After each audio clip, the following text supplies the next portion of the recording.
하나, 둘. 안녕하세요. 안녕하세요. 안녕하세요. 두 번 전했네.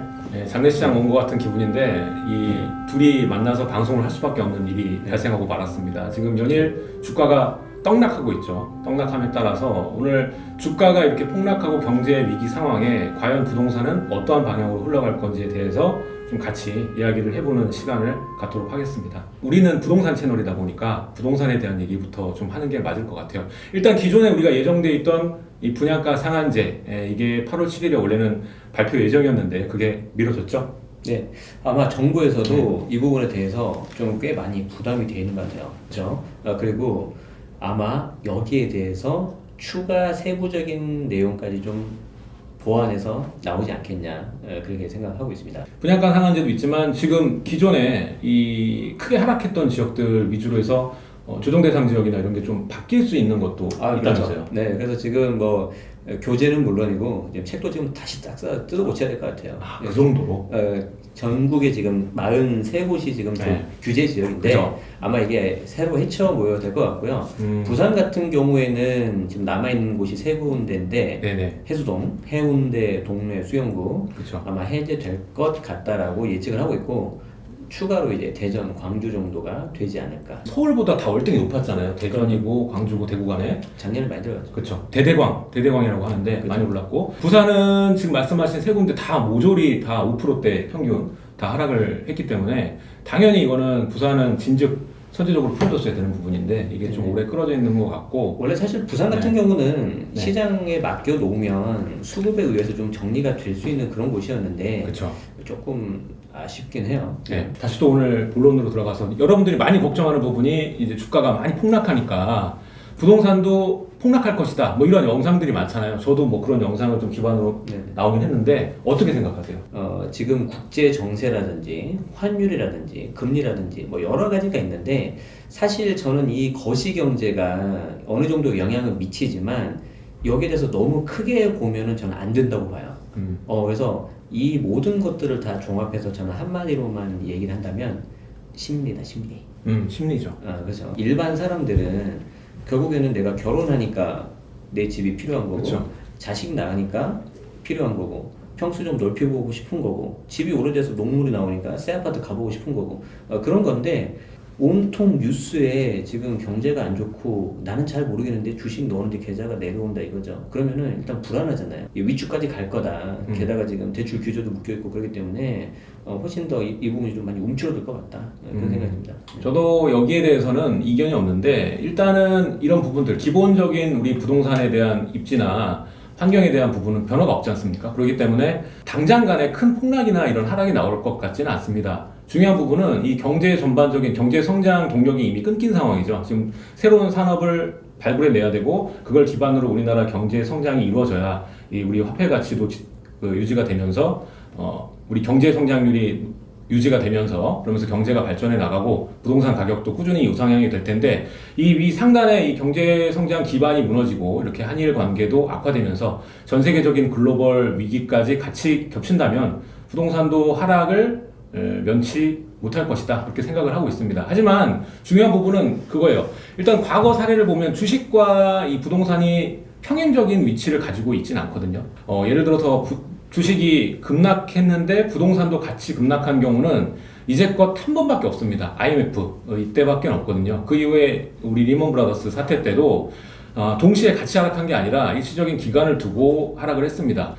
이처럼 우리가 지금 당장 이 IMF와 같은 금융위기를 맞게 될 것이냐 아니냐 이거는 확실히 모르죠. 우리 아무도 맞출 수가 없을 겁니다. 하지만 제 개인적인 생각에는 과거와 같은 그런 IMF가 오기는 어렵다. 그리고 지금으로서는 이를 바로잡을 수 있는 어느 정도 예측할 수 있는 이 악재는 우리가 어느 정도 방어할 수 있는 힘이 있지 않나 이런 생각을 합니다. 그렇기 때문에 정부에서 이를 적극적으로 대책을 마련하고 지켜간다면은 이 부동산 폭락까지 오진 않을 거다. 저는 개인적으로 이렇게 생각을 하고 있고요. 그러면은 이 부동산이 뭐 폭락하지 않는다고 얘기를 한다면 지금 사야 되느냐 이렇게 말을 하실 텐데 제가 말씀드리는 거는 지금 규제가 일단 굉장히 강도가 높기 때문에 주택을 사서 모으는 거는 반대합니다. 반대로 주택을 지금 이 상황에서 파는 것도 반대합니다. 그렇기 때문에 여러분들이 지금 상황을 보시면서 포지션을 유지를 해야 되는 거고 추가적으로 규제가 나올 수 있는 확률이 높기 때문에 추가적인 여러분들이 투자를 하거나 여기에는 맞지 않고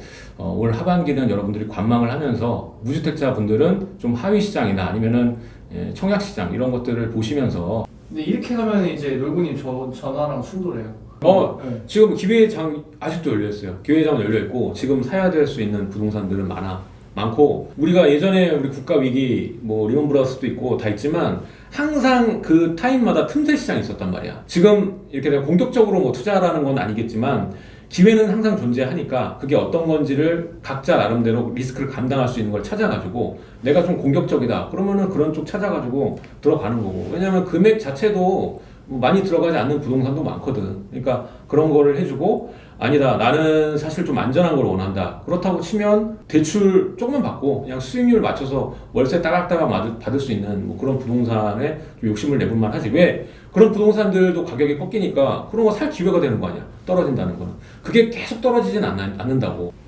사실 지금 굉장히 좀 재미있는 시점이에요. 올 여름 들어서 지금 조용했던 서울 수도권 시장, 특히 서울 강남을 중심으로 다시 반등에 들어섰단 말이에요. 그렇죠. 자, 그러니까 거기에 대해서 우리 국토부 장관님께서도 이거 좀 뭔가 추가 규제책이 좀 나와야 될 것 같다. 그런 마침 이야기가 나오고 있어서 원래는 8월 7일 날 원래 이제 민간 택지 분양가 상한제를 포함한 추가 규제를 원래 내려고 했었어요. 그래서 이제 뭔가 이제 좀 시장에서도 이제 추가 규제가 나오니까 이제 좀 긴장도 하고 어떤 대응을 할 거냐 하고 있었는데 우리가 좀 어떻게 보면 생각지 못했던 외부 충격, 일본에 대한 그런 거는 어느 정도 예상을 했지만 설마 저 강을 건널까 했는데 건넜죠 걔들이. 그리고 중국하고 미국의 무역 전쟁은 더 심해지고 있고. 자, 그래서 저는 여기서 하나의 포인트가 뭐냐면 이 규제책이 여러분들이 이미 언론에 나왔던 어느 정도의 그 약간 강도가 있단 말이에요. 그 강도를 100으로 봤을 때 만약에 그 강도보다 더 세게 나왔다. 그 말은 제가 봤을 때는 이 경제 위기를 어느 정도 극복할 수 있다는 자신감은 있다고 봐요. 정부가. 이 말 이해되시죠? 그렇죠. 그런데 만약에 100하고 비슷하면 상관없는데 이거보다 좀 더 약하게 나왔다 그러면은 지금 부동산도 부동산이지만 그 외부 충격을 좀 빨리 대응을 해야 되는 게 더 급선무지 않냐라고 이제 어느 정도 간접적으로 대략적으로나마 좀 볼 수 있을 것 같고. 자, 그럼 재밌는 게 이거예요. 이미 서울 같은 경우에는 한 2년 3년 정도 뒤로 가면 공급이 이제 없단 말이에요. 그렇죠. 공급 급감이지. 공급이 네. 없어요. 그리고 기존에 있던 곳에서 활용을 한 재건축 재개발도 좀 쉽지 않은 그런 상황이란 말이에요. 지금까지는 규제책으로 이게 좀 약간 뒤로 밀려나는 느낌이었는데 이제는 외부 충격까지 더해서 더 밀려나는 그런 느낌이란 말이에요. 그렇죠? 그래서 조금 전에 놀부님도 말씀하셨지만 우리가 10년 전, 20년 전에 보면 IMF 그리고 글로벌 경제 금융 위기 그로 인해서 굉장히 많이 시장이 출렁거렸지만 결국에는 또 이게 상승을 하지 않았습니까? 그런데 그 두 가지 중에 공통점이 있어요. 부동산 같은 경우에는 상승을 했는데 그때 정말 필요한 게 뭐였냐면 현금을 가지고 있어야 돼. 본인이 만약에 내가 실거주자냐 아니면 투자자냐에 따라서 스탠스가 좀 달라질 것 같은데 실거주자라면은 본인이 관심 갖고 있던 단지라든가 지역은 계속해서 체크를 해야 된다. 투자자라면은 좀 셈법이 많이 복잡할 것 같은데 특히 추가 매수는 매우 보수적으로 보셔야 될 것 같고 매도하는 경우에 있어서도 저는 매도 기준이 되게 심플해요. 이걸 가지고 내가 대체 투자를 얼마만큼 더 올릴 수 있을 거냐 기회비용 그리고 이걸 가지고 내가 상환을 해야 된다든지 대출을 상환한다든지 뭐 급하게 쓸 일이 있다든지 그런 두 가지 목적이 없다면 굳이 매도할 이유가 없을 수 있다. 저는 그래서 그 정도로 저는 좀 마이크로하게 좀 보고 싶습니다. 앞으로 이 규제가 어떻게 추가적으로 나올 것이고 어떤 자세로 투자자라면 투자자대로 그리고 수요자라면 수요자대로 올바른 판단하는 게 가장 중요하다라고 생각이 듭니다. 자, 아무튼 대내적으로 지금 너무 많이 힘듭니다. 여러분들께 제가 당부드리고 싶은 거는 이 부동산이라는 그 가지고 있는 속성 자체는 변화되지 않는다. 그 입지가 가지고 있는 메리트라든가 가치는 변하지가 않으니까 실수요자는 아까 말씀드린 것처럼 본인이 감당할 수 있는 수준이 어떤 수준인지 잘 판단하시기 바라고요. 특히 투자하시는 분들은 매수하고 매도에 있어서는 좀 보수적으로 가셔야 될 것 같아요. 그렇지만 두 개 좀 본인이 어느 위치에 있는지에 따라서 잘 판단하셔서 진행하시는 게 맞을 것 같습니다. 결론은 딱 하나입니다. 일희일비하지 말자. 이 부동산은 여러 가지 요소들이 접목이 돼서 가격을 만들어 나가는 거기 때문에 그 얘기를 드리고 싶고요. 지금 현재 일단 한일의 분쟁으로 인해서 부동산이 폭락하느냐 뭐 이 질문에 대해서도 지금 중요한 건 한일 관계가 아닙니다. 여러분들이 정확히 아셔야 되는 게 지금 미국과 중국을 보셔야 돼요. 글로벌 경제의 1, 2위는 일본과 한국이 아닙니다. 몇 배의 차이로 그 미국과 중국이 가지고 있습니다. G2라고 하죠. 그렇기 때문에 이들에 대한 그 전략과 그리고 어떠한 이벤트가 있는지 이런 것을 보시면서 전략을 펴시면 될 것 같습니다. 자, 오늘 내용은 여기까지 하도록 하고요. 내용이 좋으셨다면 좋아요와 구독하기 부탁드리도록 하겠습니다. 지금까지 시청해주셔서 감사합니다. 고맙습니다. 박수.